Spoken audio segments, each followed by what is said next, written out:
Good morning students, welcome to the robo kitchen.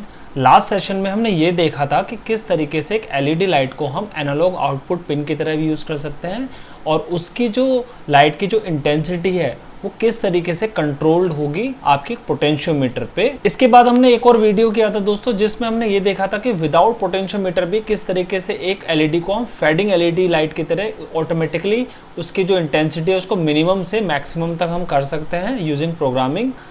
अगर आपने ये वीडियो नहीं देखा है दोस्तों तो आप इस आई बटन पे प्रेस करके भी ये वीडियो देख सकते हैं। साथ ही साथ इन वीडियोस के जो लिंक्स हैं इनको हमने डिस्क्रिप्शन बॉक्स में भी मेंशन किया हुआ है, आप वहां पे जाके भी इस वीडियो को देख सकते हैं। दोस्तों इस सेशन में हम बात करेंगे अल्ट्रासोनिक सेंसर की कि किस तरीके से कोई भी जो ऑब्जेक्ट है आप उसको डिटेक्ट कर सकते हैं और आपसे उसका कितना डिस्टेंस है उसको भी हम मेजर कर सकते हैं बाय यूजिंग दिस सेंसर्स। इससे पहले अगर आपने इस चैनल को सब्सक्राइब नहीं किया है दोस्तों तो आज ही इसको सब्सक्राइब एंड लाइक करें और फर्दर अपडेशन के लिए इस नोटिफिकेशन बेल को भी प्रेस करें। तो चलिए शुरू करते हैं आज का सेशन।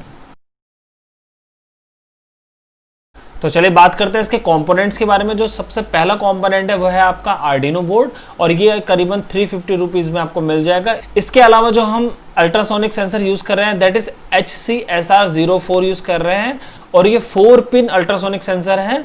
इसके अलावा हम एक ब्रेडबोर्ड यूज कर रहे हैं और कुछ जंपर वायर यूज कर रहे हैं। तो टोटल अगर इसका अप्रोक्सीमेट कॉस्ट देखें तो हमारे पास अप्रोक्सीमेटली 500 रुपीज में हमारे सारे आइटम अवेलेबल हैं। तो दोस्तों बात करते हैं इसके सर्किट डायग्राम के थ्रू टिंकरकैड। जैसे कि आप देख पा रहे हैं हमारे पास एक आर्डिनो बोर्ड ऊनो है और इसके अलावा एक ब्रेडबोर्ड भी है। इसमें आप यहाँ देखेंगे कि आप इसको यहाँ पे अल्ट्रासोनिक सेंसर सर्च करेंगे तो आपको यहाँ पे अल्ट्रासोनिक सेंसर इस तरीके से यहाँ पे आपको मिल जाएगा। ये 3 पिन का सेंसर है। इसके अलावा हमारे पास जो सेंसर है वो 4 पिन का सेंसर है। तो अभी हम अपने यहाँ पे 4 पिन का सेंसर यूज कर रहे हैं, ठीक है। तो इस तरीके से इसको यहाँ पे कहीं पे भी अटैच कर देंगे। अगर देखिए मैं अगर इसको जूम करता हूँ तो आप ये देखेंगे इसमें 4 पिन है, VCC, trigger, echo and ground. तो VCC को हम कहाँ पे कनेक्ट करेंगे? VCC के साथ कनेक्ट करेंगे। आप चाहें तो यहाँ पे प्लस के साथ कनेक्ट कर दीजिए और ग्राउंड को यहाँ पे हम ग्राउंड के साथ माइनस में कनेक्ट कर देते हैं। इसके बाद इस नेगेटिव पार्ट को मैं ग्राउंड से कनेक्ट कर देता हूँ, ठीक है। कुछ इस तरीके से मैं ग्राउंड से कनेक्ट कर दूंगा और जो पॉजिटिव पार्ट है इसको मैं आपके +5 वोल्ट के साथ कनेक्ट कर दूंगा। आप चाहें तो इस ग्राउंड के जो कलर है वायर का उसको आप चेंज कर सकते हैं। ब्लैक मैंने यहाँ पे कर दिया है। इसके अलावा मेरे पास ट्रिगर एंड इको 2 पिन है। इसको फॉर एग्जांपल मैं इस पिन को 12 नंबर की पिन के साथ अटैच करता हूं और इस जो आपके पास इको है उसको मैं 11 नंबर की पिन के साथ अटैच करता हूं, ठीक है। तो इस तरीके से मेरा ये जो है सर्किट कंप्लीट होगा, ठीक है। तो चलिए शुरू करते हैं इसका कोडिंग पार्ट। जैसे कि आप फिगर में देख पा रहे हैं सबसे पहले आपको पिन को डिफाइन करना पड़ेगा। आपके अल्ट्रासोनिक पिन एक ट्रिगर पिन है और एक इको पिन है। तो मैंने यहाँ पे ट्रिगर पिन को 12 नंबर से रिप्रेजेंट कर रहा हूँ और इको पिन को 11 नंबर से रिप्रेजेंट कर रहा हूँ। दोस्तों यहाँ पे मैंने इसको कांस्टेंट इंटीजर डेटा टाइप दिया है। ये कांस्टेंट इंटीजर क्या होता है दोस्तों कि फॉर एग्जांपल अगर आपका जो पिन नंबर है दैट इज 12 एंड 11 और ये एक फिक्स्ड है, ये वेरिएबल आपका चेंज नहीं हो रहा है, तो आपको इसको कांस्टेंट वेरिएबल के साथ आप इसको रिप्रेजेंट कर सकते हैं। इसलिए मैंने यहाँ पे कांस्टेंट डेटा टाइप यूज किया। इसके अलावा और भी बहुत सारे डेटा टाइप्स हो सकते हैं। जैसे कि आप फिगर में देख पा रहे हैं हमारे पास इंटीजर है, लॉन्ग है, फ्लोट है और हमारे पास कैरेक्टर है। तो फॉर एग्जांपल ड्यूरेशन है, ड्यूरेशन को मैं इंटीजर भी ले सकता था और लॉन्ग में भी ले सकता हूँ, बट लॉन्ग में लेने से मेरे को ये हो रहा कि कम से कम मेरा जो लॉन्ग का जो रेंज होता है वो ज़्यादा होता है। तो अल्टीमेटली अगर मेरा ड्यूरेशन का रेंज ज़्यादा है, हो सकता है मेरा वेरिएबल के पास ज़्यादा स्टोरेज की वैल्यू हो जाए, तो ये अपने पास एक स्पेस लेके चलेगा। लॉन्ग का स्पेस ज़्यादा होता है रेंज का और इंटीजर का स्पेस कम होता है और कैरेक्टर का स्पेस और भी छोटा होता है। तो आपको उस तरीके के स्पेस आपको क्रिएट करना होगा पहले से ही।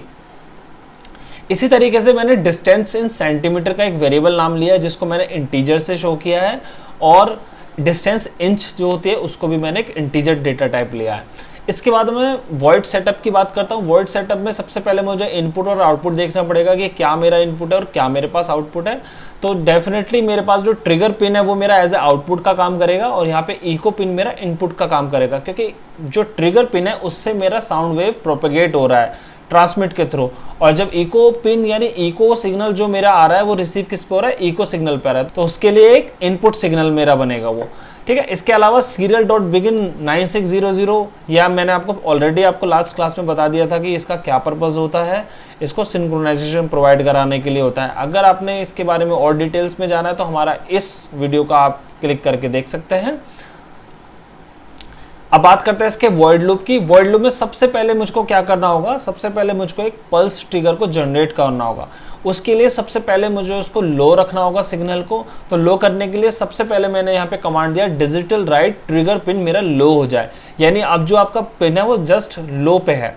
यानी कि जैसे कि आप फिगर में देख पा रहे हैं, मेरे को एक ट्रिगर सिग्नल को जनरेट करना है। ट्रिगर सिग्नल में मैं चाहता हूं कि सबसे पहले वो लो रहे, उसके बाद ही उसका जो ट्रिगर का एक हाई आएगा फॉर 10 सेकंड के लिए हाई मैं रखना चाहता हूं, उसके बाद मैं लो रखना चाहता हूं। तो मैंने क्या किया, सबसे पहले मैंने यहाँ पे डिजिटल राइट ट्रिगर पिन को जो है वो लो रखा हुआ है, 2 माइक्रोसेकंड का मैंने यहाँ पे डिले दिया है। उसके बाद मैंने क्या किया है, डायरेक्ट उसको हाई किया है, यानी यहाँ पे आप देखेंगे digital right trigger pin high किया है। और ये कितने सेकंड के लिए किया है, मैंने 10 माइक्रोसेकंड के लिए किया है। उसके बाद अगेन मैं इसको लो कर दूंगा, तो यानी कहीं ना कहीं मेरा एक ट्रिगर पल्स मेरा यहाँ पे जनरेट हो गया है, ठीक है।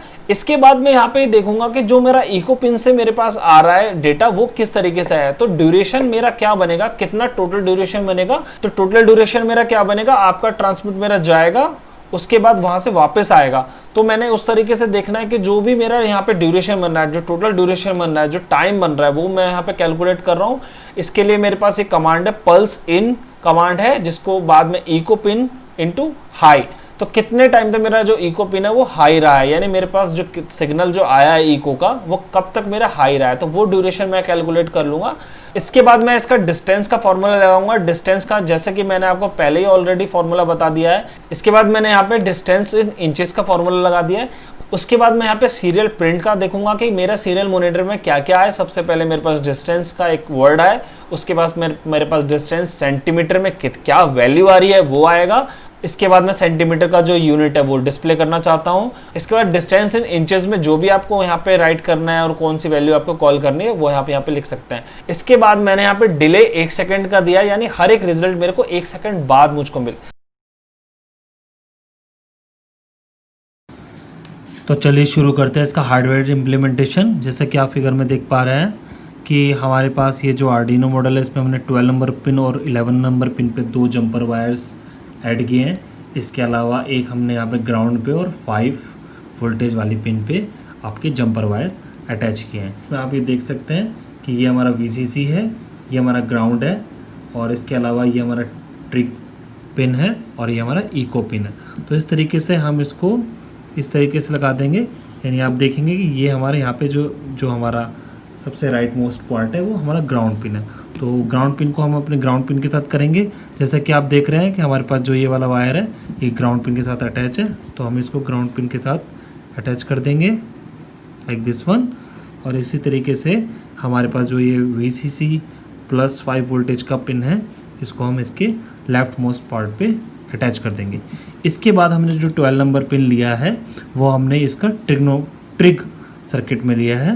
तो इसको हम 12 नंबर पिन को देखते हैं, कौन सा 12 नंबर पिन है, ये हमारा 12 नंबर पिन है, यानी इसको हम अपने इस वाले के साथ कनेक्ट कर देंगे, इस पोर्ट के साथ। और ये देखेंगे ये किसके साथ कनेक्टेड है, आपके ट्रिगर के साथ कनेक्टेड हुआ है, ठीक है। और इसके बाद हमारे पास जो लास्ट वाला बचेगा ये हमारा इको पिन के साथ कनेक्ट हो जाएगा,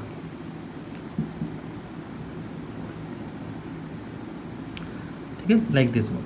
तो इस तरीके से हमारा सर्किट कंप्लीट हो जाएगा, ठीक है। आप देख सकते हैं हर एक के साथ हमने इसको अटैच किया है।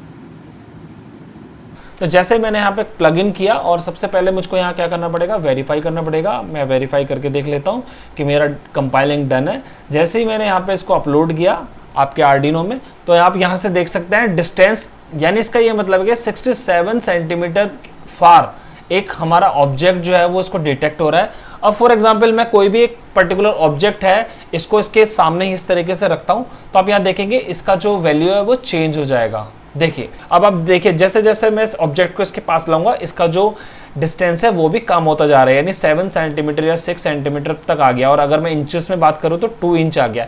तो इसका जो रेंज होता है वो 4 मीटर तक का होता है। तो इस तरीके से मैं अपना ऑब्जेक्ट को रिकॉग्नाइज कर सकता हूँ कि और अपने ऑब्जेक्ट को डिटेक्ट कर सकता हूँ कि कितना दूर वो मेरे सिस्टम से है। तो आई होप ये वीडियो आपको पसंद आया होगा दोस्तों। इससे रिलेटेड कोई भी क्वेरी और कोई भी सजेशन अगर आपको देना है तो आप हमारे चैनल के कमेंट्स बॉक्स में लिख सकते हैं। Thank you so much.